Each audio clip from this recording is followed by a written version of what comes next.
Assalamualaikum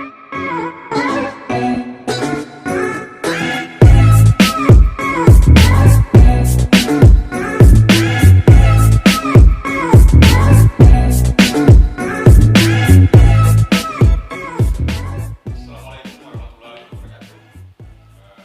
Lagi di channel Garot.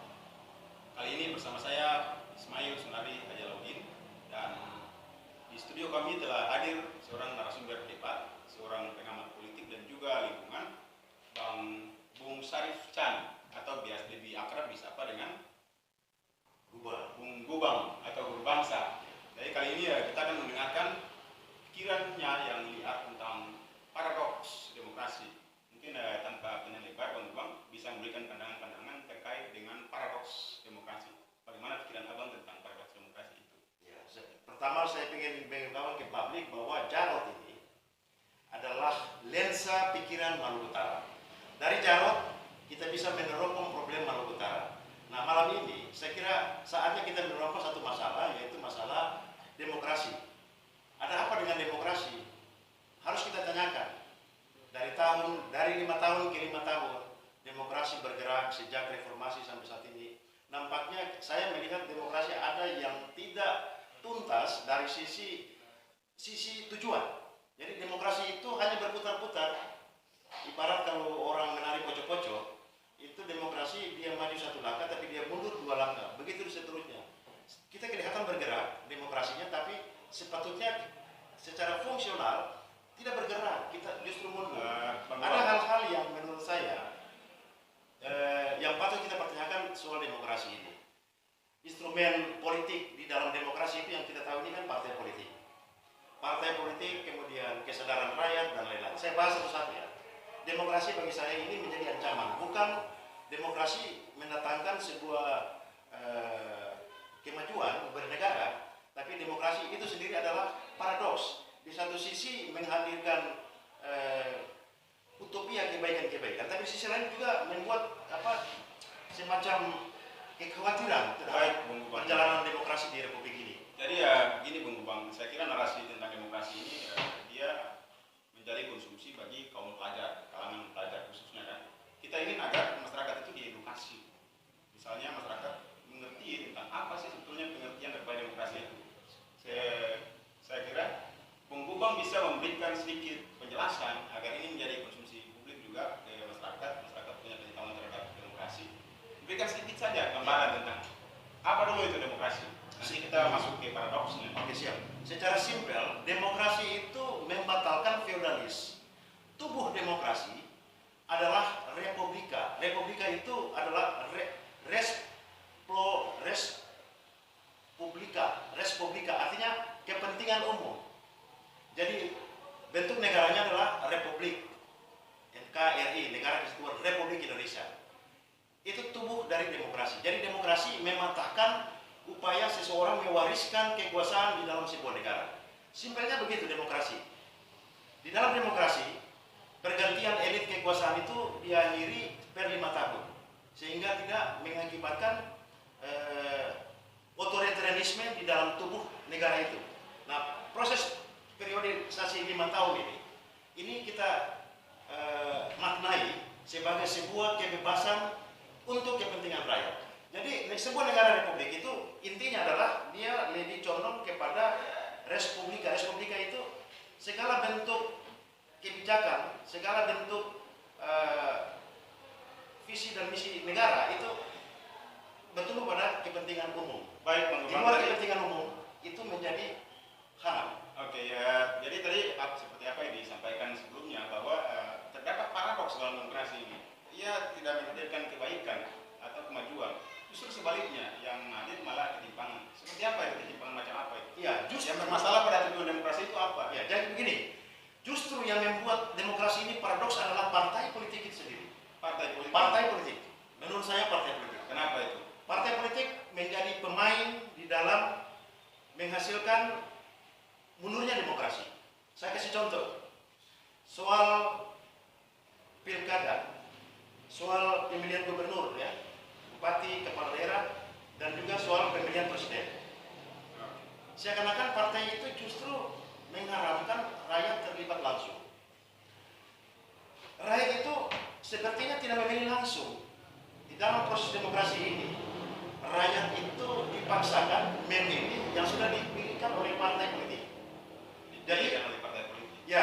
sudah dipilihkan oleh partai politik, dan orang yang dipilihkan oleh partai politik itu dipaksakan untuk rakyat pilih.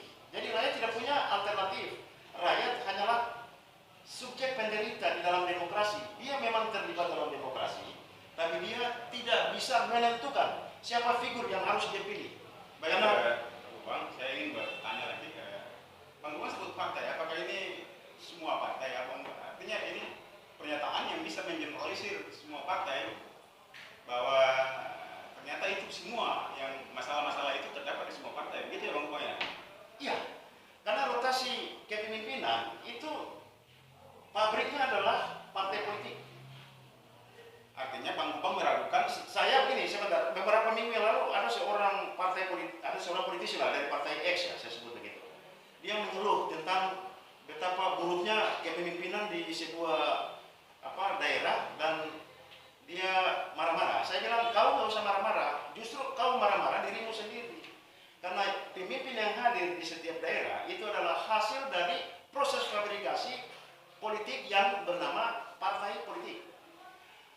Nah, di sini saya melihat bahwa keterpurukan demokrasi justru sumber utamanya adalah partai politik. Partai politik tidak bisa menghadirkan figur yang mumpuni. Nah, itu yang pertama. Yang kedua, bahwa partai politik itu menjadi sumber malapetaka demokrasi, paradoks demokrasi adalah begini, bahwa figur-figur yang ditampilkan itu sepertinya ada message dari grand design besar yang tidak bisa kita baca siapa grand design itu. Tapi saya suka menyebutnya sebagai oligarki. Sebagai oligarki.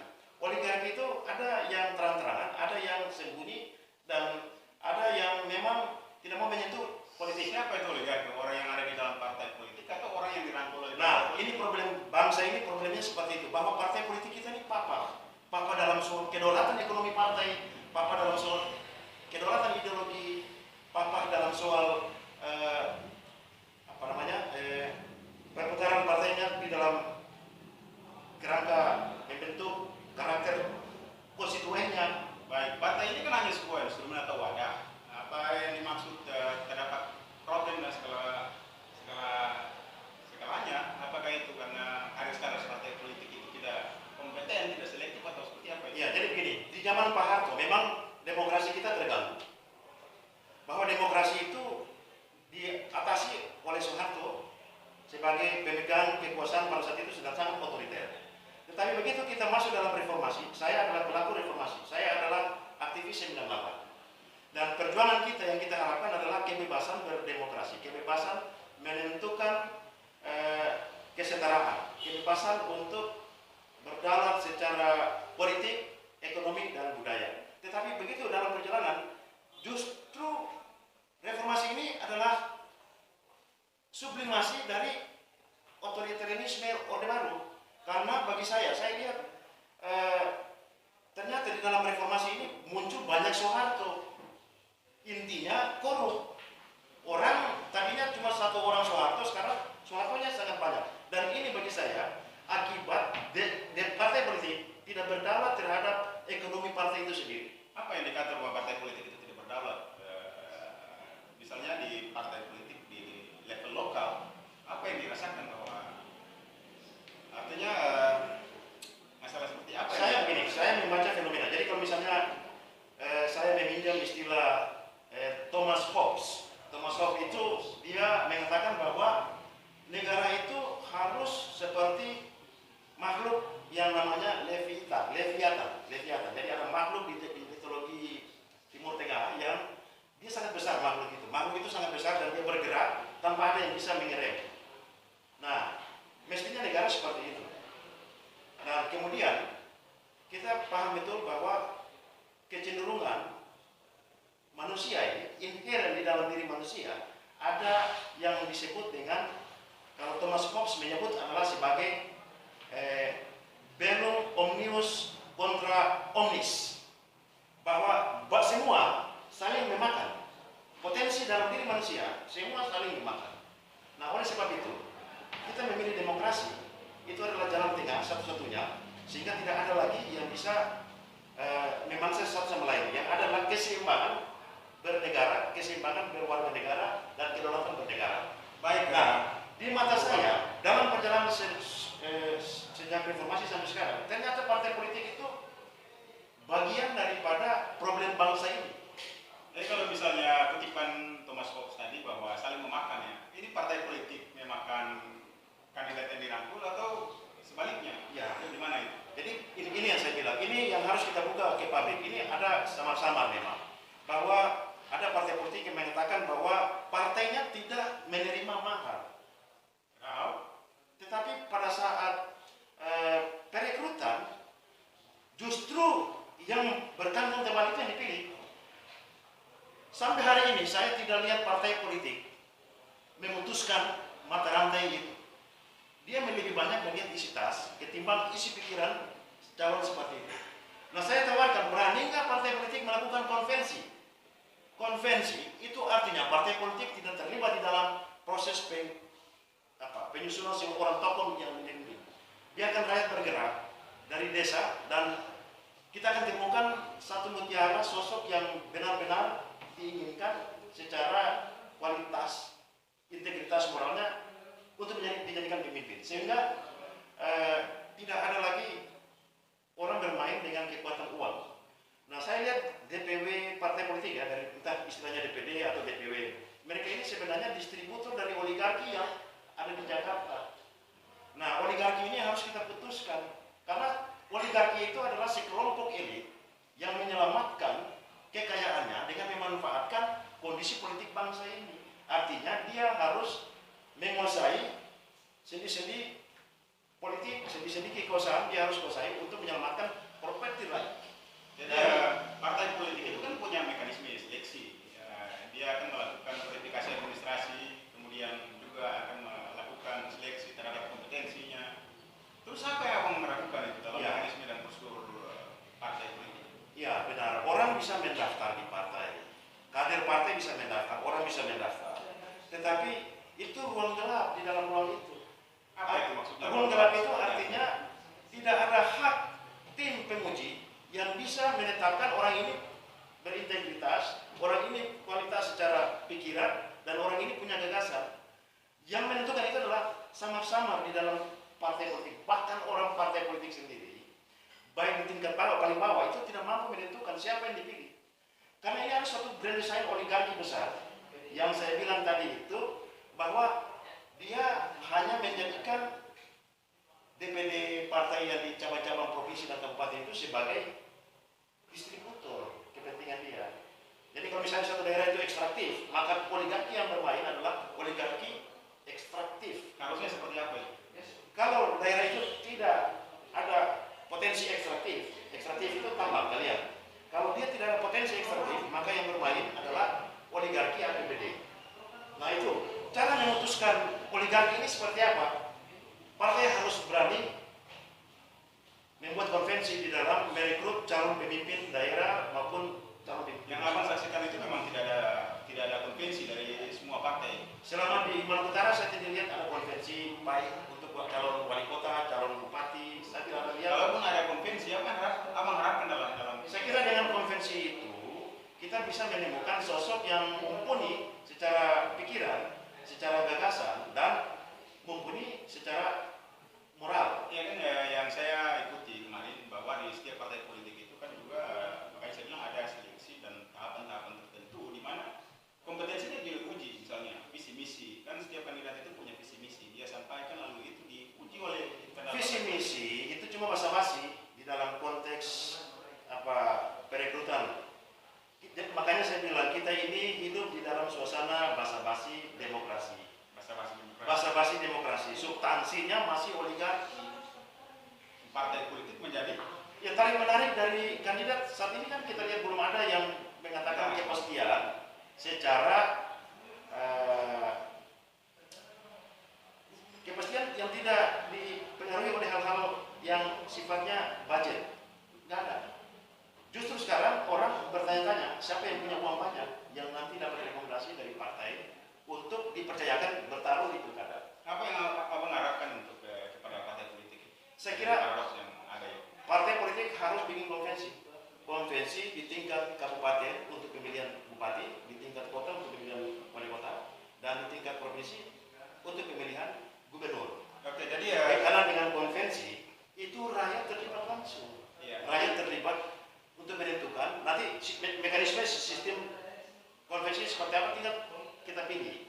bisa lewat dimulai dari RT.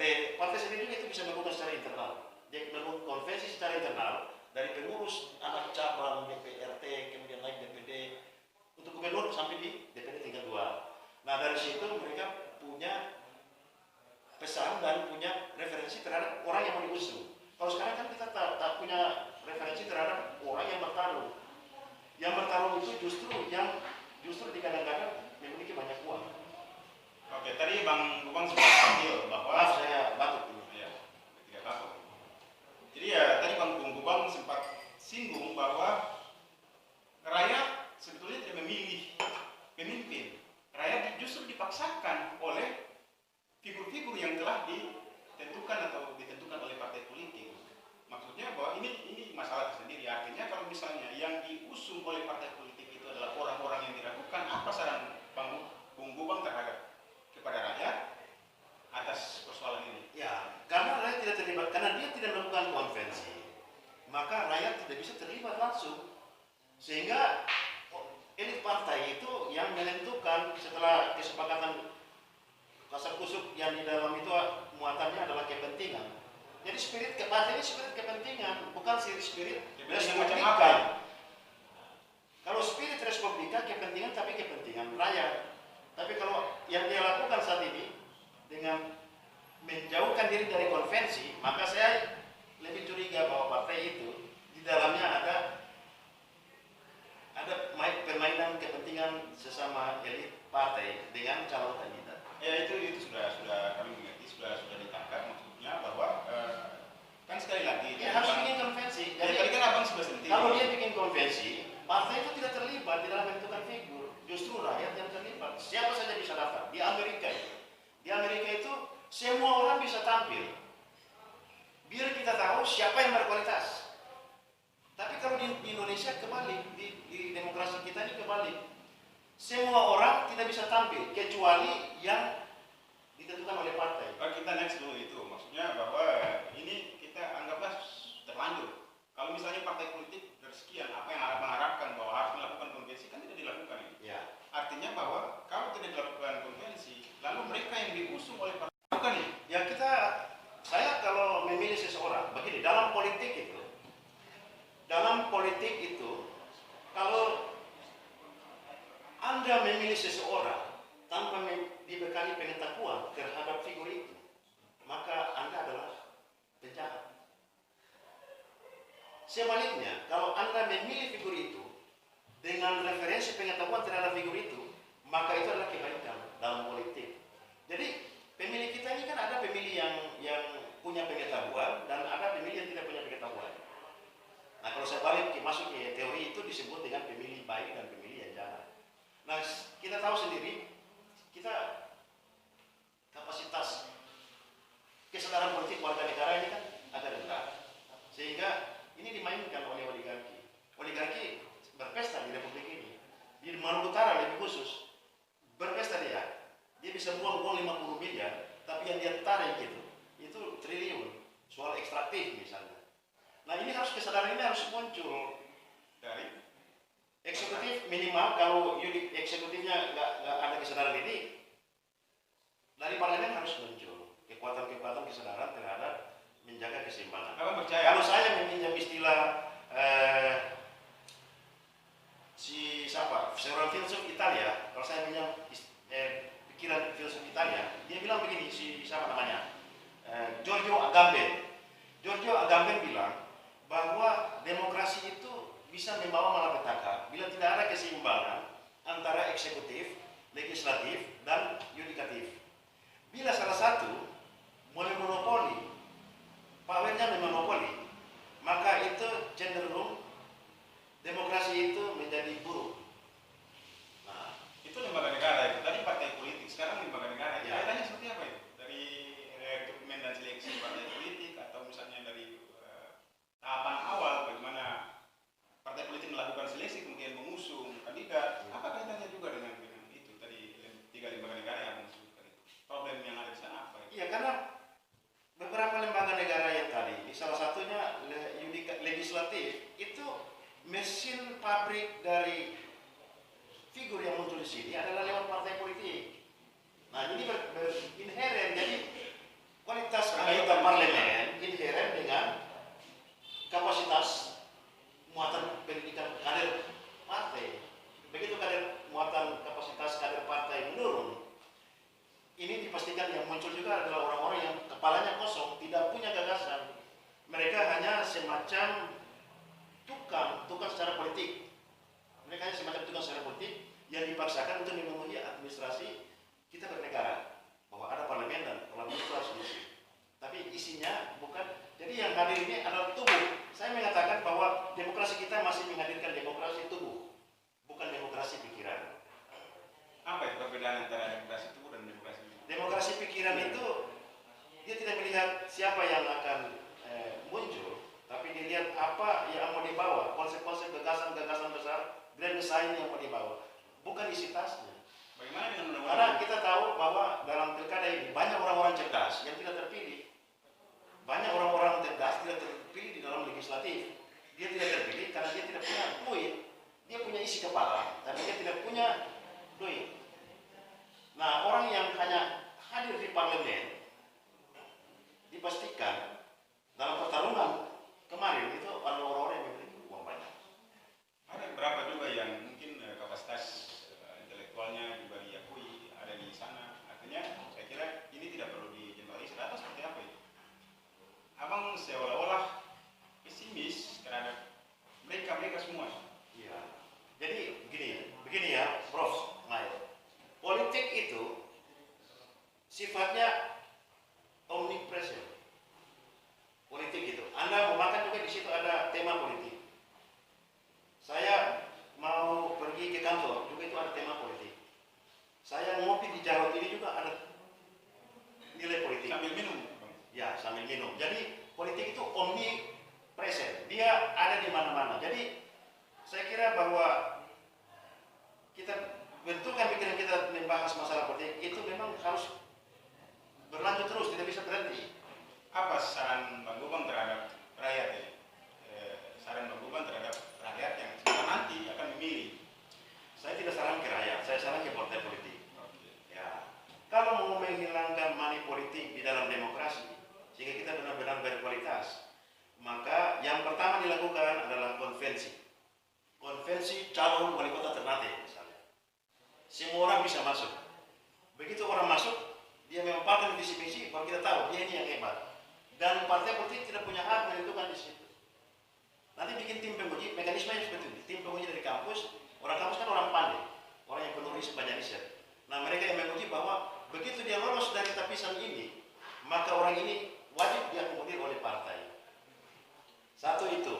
Yang kedua, yang saya lihat partai politik ini menguatkan kader itu hanya sebatas pengurus. Padahal pendidikan politik yang benar adalah penguatan isi kepala konstituennya. Konstituennya dia siapa? Rakyat. Jadi mestinya orang partai dilarang membagi-bagi bungkusan. Justru itu memperkosong ruang pikiran rakyat yang dia harus datang, harus membagi-bagi pikiran kepada rakyat. Boleh dibagi-bagi bungkusan, tapi diikuti dengan bagi-bagi pikiran. Yang terjadi kalau misalnya pengurus partai X ada 50 orang, maka penguatan kapasitas manusianya hanya di pengurus itu.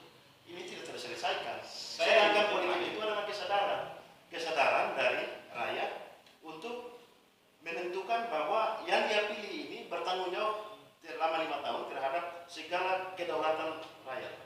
Jadi kemarin saya ikuti di beberapa partai, Golkar misalnya atau Nasdem misalnya, juga partai-partai yang lain, kan dia uji orang yang dijaring atau figur yang dijaring untuk menjadi kandidat. Dalam penyampaian visi misi dihadirkan akademisi dan akademisi melakukan uji terhadap itu. Tapi abang kok masih ragu? Kenapa itu?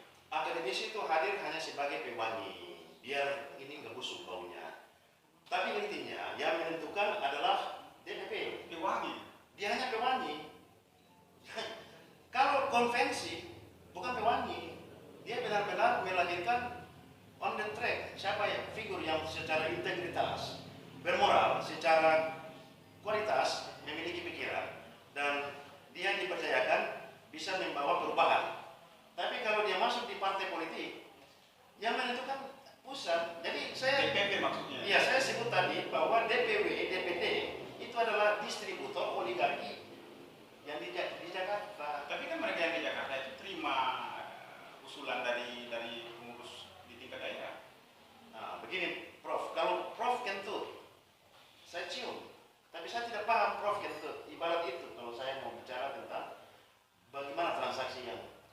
saling menjaga antara saya sebagai calon dengan Anda sebagai orang partai, kita saling menjaga. Jadi selain daripada konvensi harus dilakukan. Jadi saling membunuh secara kepentingan. Anda bunuh saya dengan kepentingan saya membunuh Anda dengan kepentingan saya. Itu paradoks yang abang. Iya, saya terjadi demokrasi.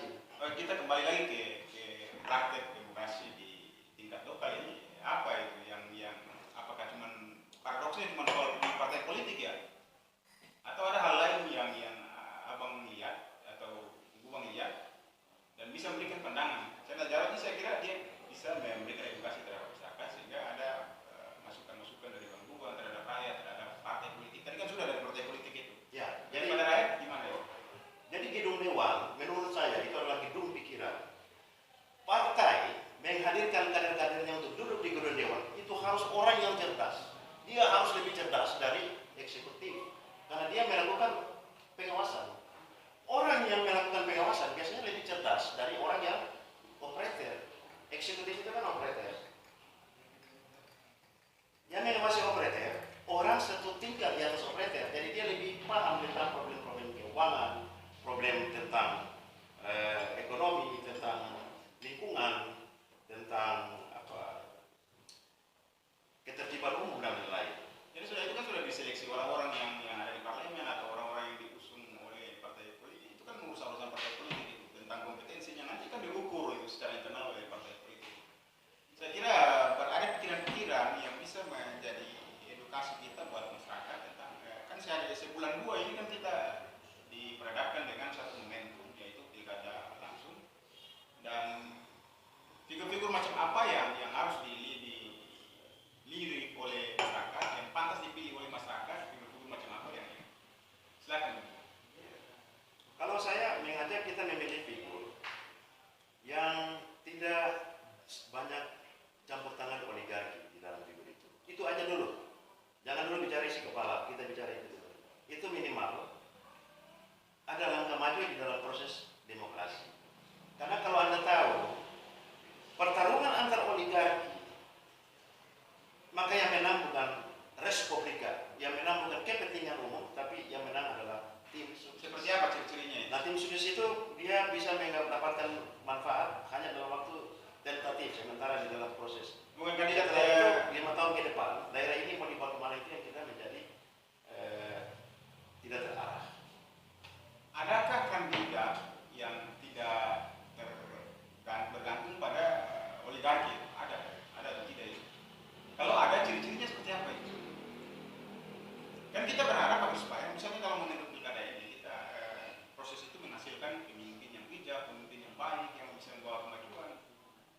Saya kira itu dalam demokrasi itu sangat utopis, sangat utopia. Itu mimpi ya bagi saya.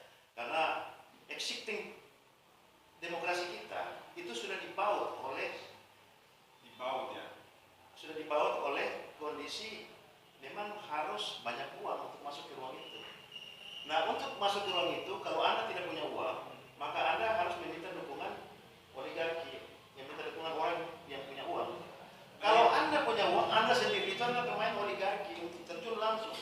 Lagi pula kan orang kaya ada yang dermawan, ada yang baik juga mungkin. Soal filantropis atau soal bagaimana orang menghargai tentang kemanusiaan itu tanpa perlu masuk di politik, tapi merubahnya sangat sedikit. Ledakan perubahannya sangat sedikit. Orang lebih cenderung mengambil alih kekuasaan karena dia paham betul bahwa di dalam kekuasaan itu ledakan perubahannya sangat besar. Nah, kalau soal filantropis silakan bisa Anda berlakukan itu, tapi sebatas kemampuan berapa banyak uang yang Anda miliki untuk menyelesaikan peningkatan kehidupan para hidup rakyat. Ya, jadi saya belum dapat poinnya nih. Sebenarnya apa sih ya ciri-ciri kandidat? Seperti apa sih yang tidak bergantung ke apa ya tadi yang sebut oligarki? Ciri-cirinya seperti apa? Agar ini menjadi edukasi buat masyarakat. Masyarakat bisa tepat dalam memilih agar supaya yang kita harapkan itu dalam momen pilkada ini pemimpin yang dipilih itu adalah yang bisa membawa perubahan bagi daerah khususnya. Makanya mungkin ada kriteria ciri-ciri seperti apa agar ini bisa menjadi pegangan masyarakat dalam memilih pemimpin.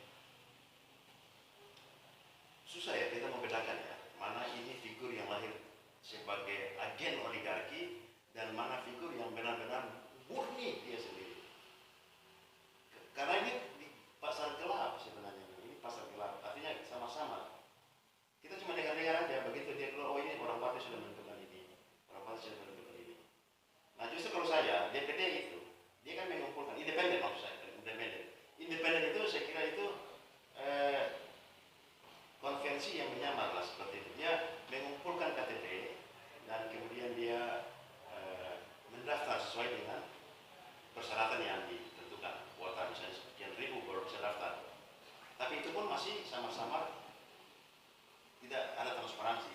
Apa seperti ragu terhadap semua figur yang bermunculan saat ini?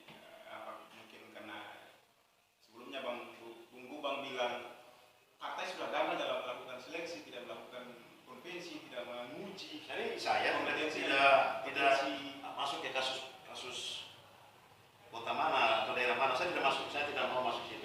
Tapi saya mau masuk secara etika aja, bahwa begini loh kondisi utopia yang mau kita raih gitu. Ini yang terjadi kan distopia selama ini. Ya, artinya kegelisahan ini kan saya kira juga akan menjadi kegelisahan bersama. Bahkan Bung Gubang, kemudian rakyat juga. Lagi-lagi kan seperti sebelumnya sudah disampaikan bahwa kita berharap agar supaya pemimpin yang dihasilkan di dalam pemilu misalnya itu benar-benar pemimpin yang pro kemajuan. Ya. Lalu ciri-cirinya seperti apa? Ya, saya kira ciri-ciri itu tidak terlalu penting untuk kita kenal karena memang susah untuk kita kenal. Yang hal yang lebih penting adalah bagaimana kita meningkatkan kesadaran kelas menengah. Meningkatkan kesadaran kelas menengah sehingga mereka ini menjadi barrier di dalam proses melihat kualitas figur yang muncul. Semakin banyak kelas menengah terbentuk, semakin jelas kesadaran macam apa yang harus dimiliki? kesadaran secara politik. Artinya begini, kelas menengah itu kan salah satu ciri kelas menengah itu kan dia berdaulat secara pengetahuan, dia berdaulat secara ekonomis. Nah, kelas ini harus kita perbanyak sehingga begitu figur menawarkan uang atau macam-macam sebagai money politik, dia bilang saya tidak butuh itu karena saya sudah berdaulat. Yang saya butuhkan adalah you adalah pemimpin atau bukan. Jangan-jangan you adalah pimpinan. Jadi bisa bedakan pimpinan dengan pemimpin. Demokrasi dijalankan bukan menghadirkan pimpinan. Demokrasi itu menghadirkan pemimpin. Beda. Satu lebih etis, satu lebih teknis. Kalau pimpinan itu teknis banget, tapi kalau pemimpin dia muatannya adalah muatan etis.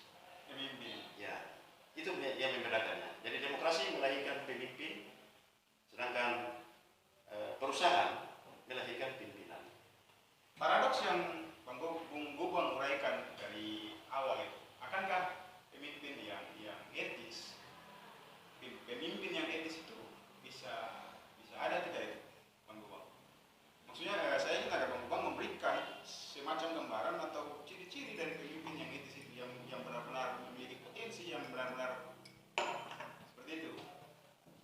Saya kira di antara dari sekian pelaku politik yang ada kan pasti ada. Pasti ada, cuma mereka tidak dikasih kesempatan karena sistem kita itu soal isi tas, bukan soal isi pikiran, bukan soal isi filosofis kepala jangkauan, tapi isi tas itu problem kita. Jadi mereka yang mendapatkan kesempatan ini artinya bahwa diragukan ya kapasitasnya ini atau kualitas. Kalau demokrasi model ini saya ragukan. Kalau pemimpin dimunculkan lewat partai politik, saya ragukan secara ilmu pengetahuan ya, karena saya tahu preferensinya mengatakan begitu. Saya terakhir saja pesan saya, kita ajak partai politik untuk menyelenggarakan konvensi di setiap momentum pilkada. Itu masukan buat partai politik. Ya, kalau tidak maka partai politik dipastikan memasuk demokrasi kepada rakyat. Ya, dan membiarkan oligarki berpesta ria di setiap momentum.